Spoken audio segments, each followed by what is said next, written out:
নারী এই কথাটা উচ্চারণ করলেই আমাদের মাথায় সব কিছু মেলানো মেশানো কিছু তালগোল পাকানো ভাবনা এসে উপস্থিত হয়, নয় কি? সৃষ্টির আদিকাল থেকে প্রাণীজগৎ পুরুষ ও নারী এই দুটি প্রকারে বিভক্ত। আলাদা হলেও একত্রেই তাদের অবস্থান, একসঙ্গেই তাদের বেঁচে থাকা। গোটা পৃথিবীর প্রাণী জগতেই এই নিয়ম অলিখিতভাবে চলছে। সেখানে নারী ও পুরুষের মধ্যে ভেদাভেদ থাকলেও গুরুত্বের প্রশ্নে কেউই কারোর চেয়ে কম নয়। সিংহ বনের রাজা হলেও সিংহীরা শিকার না করলে কিন্তু রাজার পাতে খাবার পড়ে না। এমনকি এর উল্টো ছবিও আছে। বাঘিনীরা কেবলমাত্র প্রজননের প্রয়োজন ছাড়া বাকি সময়টা বাঘেদের বিশেষ ধর্তব্যের মধ্যে আনে না। এরকম আরও অজস্র উদাহরণ জীবন বিজ্ঞানের বই খুললেই জানা যায়। তফাৎটা ঘটেছে কেবলমাত্র এই আমাদের অর্থাৎ মানুষের সমাজেই। বস্তুত যে কোনো প্রাণীর ক্ষেত্রেই নারী ও পুরুষ উভয় প্রজাতির মধ্যে একটা ন্যূনতম ব্যালেন্স বা সমতা থাকা প্রয়োজন, না হলে সেই প্রাণী কালের নিয়মে দুনিয়া থেকে মুছে যেতে বাধ্য। এবার মজার কথা হলো এই যে এত জ্ঞান বিজ্ঞান জানার পরেও আমাদের সমাজে নারী ও পুরুষের মধ্যে একটা চূড়ান্ত অসমতা এবং নারী জাতিকে চূড়ান্ত হেয় করে দেখার একটা প্রবণতা রয়েই গেছে। জৈবিক আঙ্গিক থেকে দেখলে নারী ও পুরুষ উভয়ের মধ্যে কিছু ভিন্নতা চোখে পড়তে বাধ্য, কিন্তু আমরা আজ সভ্যতার যে জায়গায় এসে দাঁড়িয়েছি সেখানে নিশ্চিতভাবেই কেবলমাত্র শারীরিক ক্ষমতার বলে দুনিয়াটা চলছে না।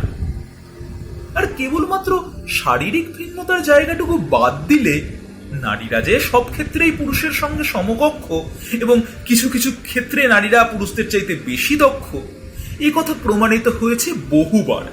তার প্রমাণ আমাদের দেশ তথা পৃথিবীর মহিলারা দিয়ে এসেছেন বারবার। তাহলে কেন এই ভিন্নতা, কেন এই ভিন্ন করার প্রবণতা? এর উত্তর জানার জন্যে আমাদের পেছোতে হবে অনেকটা সময়। মনে রাখা প্রয়োজন, মানুষ আজ সমাজবদ্ধ জীব হলেও একদিন তা ছিল না। গোষ্ঠী নির্মাণ, গ্রামনগর নির্মাণ এসবই সে ধীরে ধীরে শিখেছে। প্রথমে আর 5টা প্রাণীর মতোই সেও বন জঙ্গলে ঘুরে বেরিয়ে গুহায় থেকে পশু শিকার করেই জীবন অতিবাহিত করত। এই শিকারের কাজ মূলত শারীরিক বল প্রয়োগের কাজ হওয়ায় সাধারণত পুরুষেরাই এই কাজ করত। আর স্ত্রী জাতির কাজ ছিল গুহার আশপাশ থেকে ফলমূল কুড়িয়ে আনা, থাকার জায়গাটিকে খানিক পরিষ্কার রাখা ইত্যাদি। কিন্তু যখন মানুষ গোষ্ঠীবদ্ধ হয়ে গ্রাম নির্মাণ করে থাকতে শুরু করলো, তখনও সেই আদ্যিকালের শ্রম বিভাজনই বজায় থেকে গেল। অর্থাৎ একদিন বেঁচে থাকার সুবিধের জন্য যে কাজ ভাগাভাগি হয়েছিল, সময়ের সাথে আর সব বদলালেও সেটি আর কিছুতেই বদলালো না। এমনকি মানুষ যখন খাদ্য সংগ্রহক থেকে খাদ্য উৎপাদকে পরিণত হলো, তখনও সেই একই শ্রম বিভাজনই বজায় রেখে দিল। একথা নিশ্চিত করে বলা যায়, সেদিন একজন নারীকেও কোনো পুরুষ একবারের জন্যও জিজ্ঞেস করেননি যে সে কেবল ঘরের ভিতর থেকে ঘরের কাজই করবে নাকি সে অন্য কিছু করতে চায়। রোল সেটিং বলতে আজ আমরা যা বুঝি তা আসলে হয়ে গিয়েছিল সেই হাজার হাজার বছর আগে, এবং তখন কেউ কোনো প্রশ্ন তুলেছিল কিনা জানা নেই। এরপর সময় যত এগিয়েছে, সমাজে নারীদের অবস্থান ততটাই নিম্নগামী হয়ে দাঁড়িয়েছে। নারী মানেই অশক্ত, নারী মানেই বিনা প্রতিরোধে কেবল সমর্থন, নারী মানেই পুরুষের অধীন, তার ব্যক্তিগত সম্পত্তি। নারী জন্ম মানেই ঘৃণ্য, নারী মানেই কেবল প্রজননের যন্ত্র।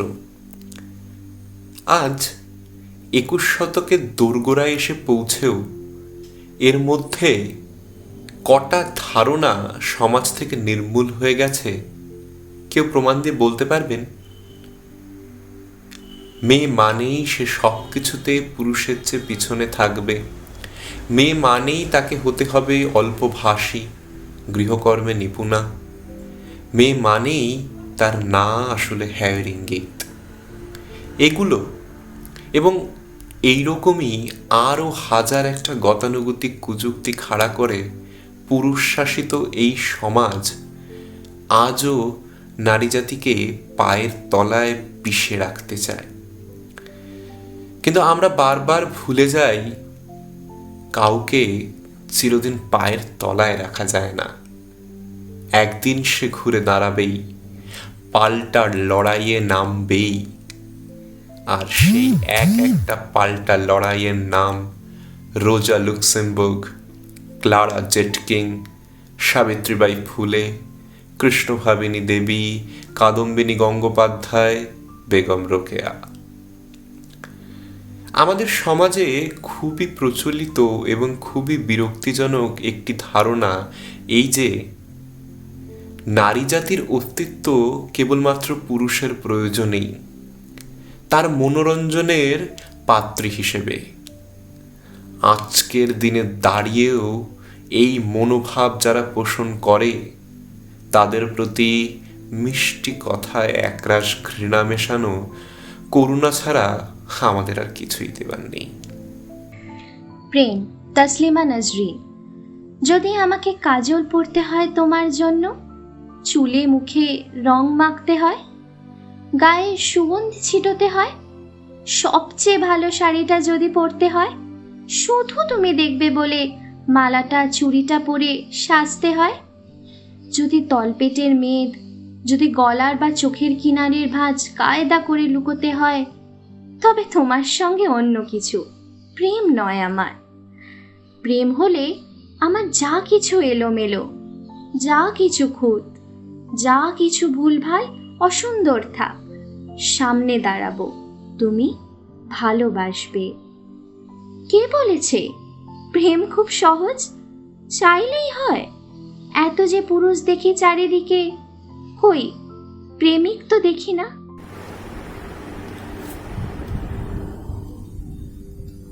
একটি মেয়ের জীবন মোটেই খুব সহজ হয় না। পুরুষতান্ত্রিক এই সমাজে মেয়ে হয়ে জন্মানোর অপরাধের ভার তো রয়েছেই, সঙ্গে রয়েছে সারা জীবন ধরে তোর দ্বারা হবে না, এসব মেয়েদের গম্য নয়, ছেলেদের সাথে কি তোদের তুলনা হয়, ইত্যাদি শুনে যাওয়ার যন্ত্রণা। তবু মেয়েরা পারে, মেয়েরাই দিনের শেষে লড়াইতে হার মেনে নেয় না।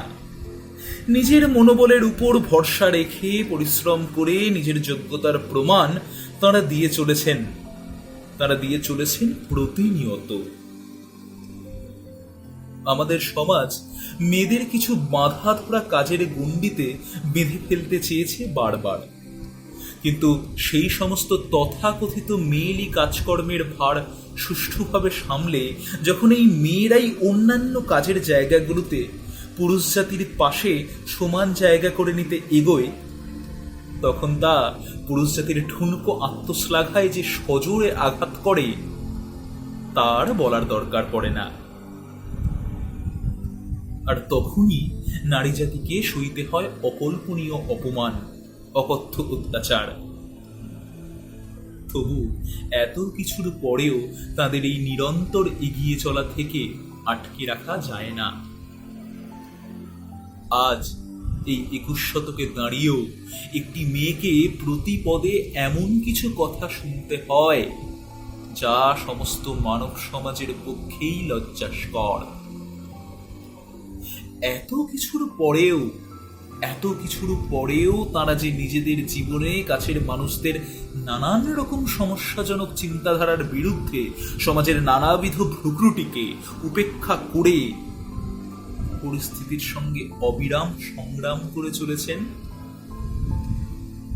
তাদের সেই হার না মানা মনোভাবকে কুর্নিশ না জানিয়ে সত্যিই কোনো উপায় থাকে না। আমি সেই মেয়ে, বাসে, ট্রেনে, ট্রামে, রাস্তায়, যাকে আপনি রোজ দেখেন, যার শাড়ি, কপালের টিপ, কানের দুল আর পায়ের গোড়ালি আপনি রোজ দেখেন। আর আরো অনেক কিছু দেখতে পাবার স্বপ্ন দেখেন। স্বপ্নে যাকে ইচ্ছে মতন দেখেন, আমি সেই মেয়ে। আমি সেই মেয়ে। বিহারের প্রত্যন্ত গ্রামে দিনের আলোয় যার ছায়া মারানো আপনার ধর্মের নিষিদ্ধ, আর রাতের গভীরে যাকে বস্তি থেকে তুলে আনতে পাইক বরকন্দাজ পাঠান আপনি। আর সুসজ্জিত বিছানায় যার জন্য অপেক্ষায় অধীর হয় আপনার রাজকীয় লামপট্ট, আমি সেই মেয়ে। আমি সেই মেয়ে। আসামের চা বাগানের ঝুপড়ে কামের বস্তি থেকে যাকে আপনি নিয়ে যেতে চান সাহেবী বাংলোয় মধ্যরাতে, ফায়ার প্লেসের ঝলসে ওঠা আলোয় মোদির চোখে দেখতে চান যার অনাবৃত শরীর, আমি সেই মেয়ে।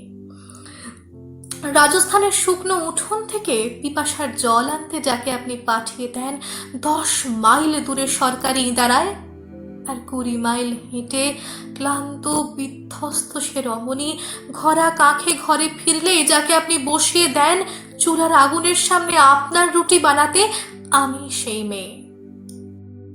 আমি সেই মেয়ে যাকে নিয়ে আপনি মগ্ন হতে চান গঙ্গার ধারে, কিংবা ভিক্টোরিয়ার সবুজে, কিংবা সিনেমা হলের নীল অন্ধকারে, যার চোখে আপনি এঁকে দিতে চান ঝুটা স্বপ্নের কাজল, আর ফুরিয়ে যাওয়া সিগারেটের প্যাকেটের মতো যাকে পথের পাশে ছুঁড়ে ফেলে আপনার ফুল সাজানো গাড়ি শুভ বিবাহ সুসম্পন্ন করতে ছুটে যায় শহরের পথে।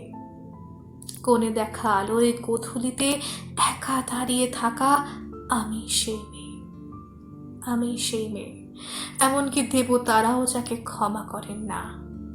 অহংকার আর শক্তির দম্ভে যার গর্বে রেখে যান কুমারীর অপমান, আর চোখের জলে কুন্তি হয়ে নদীর জলে বিসর্জন দিতে হয় কর্ণকে আত্মচোখে, আমি সেই মেয়ে।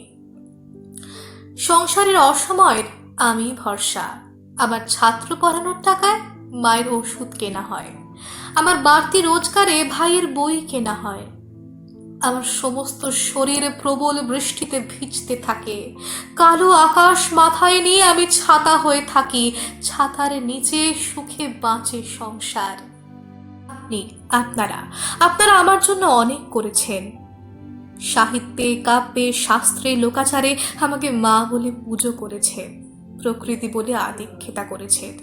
আবার শহরগঞ্জের কানা গলিতে ঠোঁটে রং মাখিয়ে কুপি হাতে দাঁড় করেও দিয়েছেন।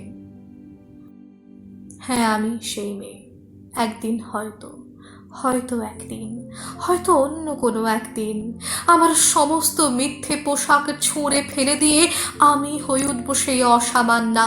খোলা চুল মেঘের মতো ঢাকবে আমার খোলা পেট, দু চোখে জ্বলবে ভীষণ আগুন, কপালে ঠিকরে বেরোবে ভয়ঙ্কর তেজরশ্মি, হাতে জ্বলসে উঠবে সেই খড়গ, দুপায়ের নুপুরে বেজে উঠবে রণদুন্ধবি, নৃশংস অট্টহাসিতে ভরে উঠবে আকাশ।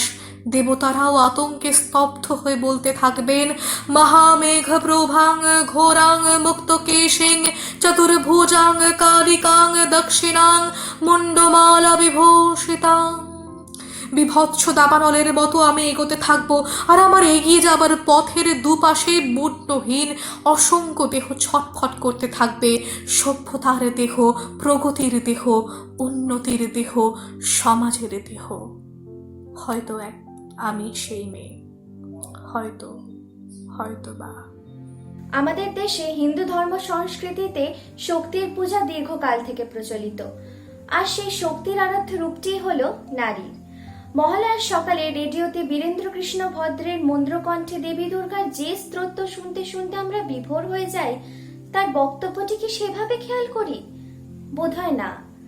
না হলে যে দেবী সর্বভূতে অর্থাৎ সকল প্রাণের মধ্যেই শক্তি, ভক্তি, দয়া, মাতৃত্ব, শান্তি, বিদ্যা, বুদ্ধি, ক্ষমা, চেতনা এই সবকিছুর রূপ হিসেবে এই আমরা মানুষরাই কল্পনা করেছি, সেই নারীকেই প্রতিদিন প্রতি মুহূর্তে অপমান করতে, অত্যাচার করতে, বেআব্রু করতে, ধর্ষণ করতে গেলে মানুষের হাত কাঁপতো, লজ্জা করত।